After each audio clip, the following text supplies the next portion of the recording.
दायित्व का भली भांति निर्वहन करते हैं तो गीता हमारे अंदर आ जाती है और किसी धर्म की हमें आवश्यकता नहीं है। इतना कर्तव्य बोध यदि हमारे अंदर आ जाता है, इतना दायित्व आ जाता है, इतनी जिम्मेवारी, इतनी ईमानदारी आ जाती है कि हम लोग पूरी ईमानदारी के साथ अपनी आंखों के सामने और गुरुदेव के सामने खड़े हो सकें कि जो आपने कार्य दिया था उसका हमने भली भांति निर्वहन किया, तो धर्म क्षेत्र कुरुक्षेत्र, क्षेत्र क्षेत्र धर्मम कुरु हमारे जीवन में आ जाता है। फिर हमारे प्रत्येक जीवन के आयाम में धर्म आ जाता है, हमारे अंदर कर्तव्य की, दायित्व की भावना आ जाती है। बात साधारण सी, करने में दिक्कत क्या आती है दोस्तों?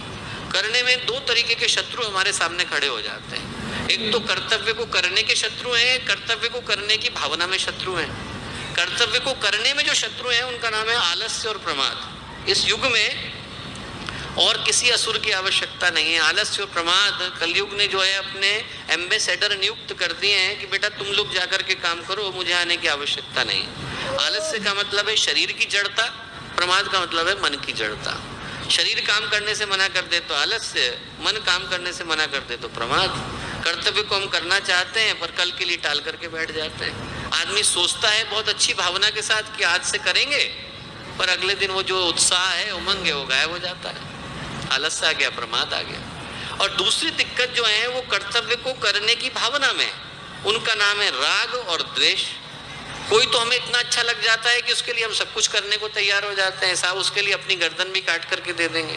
और कोई इतना बुरा लग जाता है कि अपना पैर भी काटना पड़े उसका नुकसान करने के लिए, तो आदमी करने को तैयार हो जाता है कि साहब मेरा नुकसान हो जाए कोई दिक्कत नहीं है, पर इसका भला नहीं होना चाहिए, इसका भला नहीं होना चाहिए। एक तरफ राग है, एक तरफ द्वेष है, दोनों के दोनों हमें हमारे दायित्व की पूर्ति करने से रोक देते हैं। तो आलस्य से और प्रमाद से बचने का क्या तरीका है दोस्तों?